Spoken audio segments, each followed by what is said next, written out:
Au cours de notre vie, on connaît forcément des moments difficiles, des moments douloureux, des moments de crise.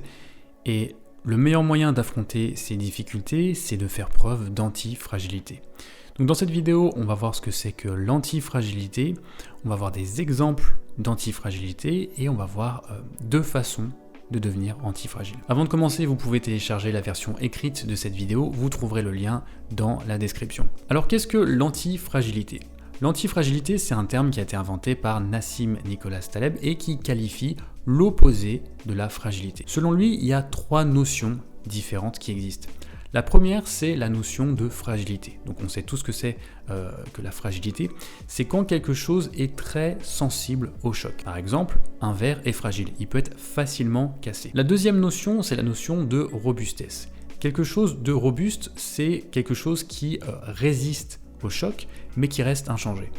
Un phénix, par exemple, quand il renaît de ses cendres, il reste inchangé. Il est le même qu'avant de mourir. Et la troisième notion dont Nassim Nicholas Taleb parle, c'est de la notion d'antifragilité. L'antifragilité, ça désigne quelque chose qui bénéficie des chocs. L'hydre de Lerne, par exemple, bénéficie des chocs. À chaque fois qu'on lui coupe la tête, de nouvelles têtes repoussent. Donc chaque choc la renforce. Alors ici j'ai pris un exemple fictif parce que bien sûr l'hydre de Lerne n'existe pas, mais il y a des exemples d'antifragilité bien réels. En musculation par exemple, vous faites subir à votre corps des micro-chocs. En fait ce que vous faites en soulevant des poids lourds, vous allez faire subir à vos muscles de micro-déchirures qui vont ensuite se réparer.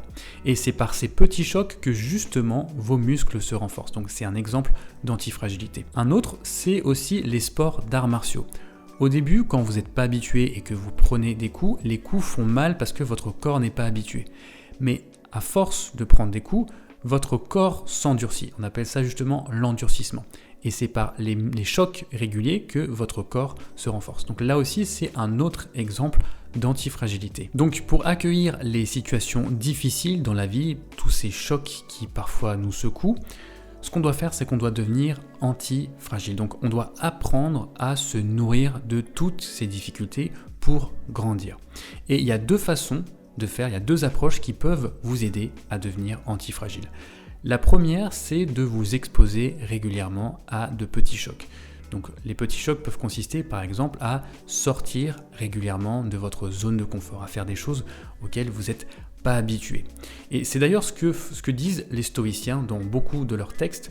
En fait, une des pratiques du stoïcisme consiste à s'exposer régulièrement à de l'inconfort pour pouvoir justement devenir antifragile. Donc voilà ce que Épithète dit. Mais ni le taureau ni l'homme noble d'esprit ne le devient d'un seul coup. Il doit entreprendre des entraînements intenses pendant l'hiver et se préparer et ne pas se contenter de ce qui est confortable pour lui. C'est pour ça que les stoïciens avaient parfois une pratique un peu bizarre qui consistait à ne pas dormir dans leur lit confortable, mais plutôt de dormir sur le sol pour s'endurcir.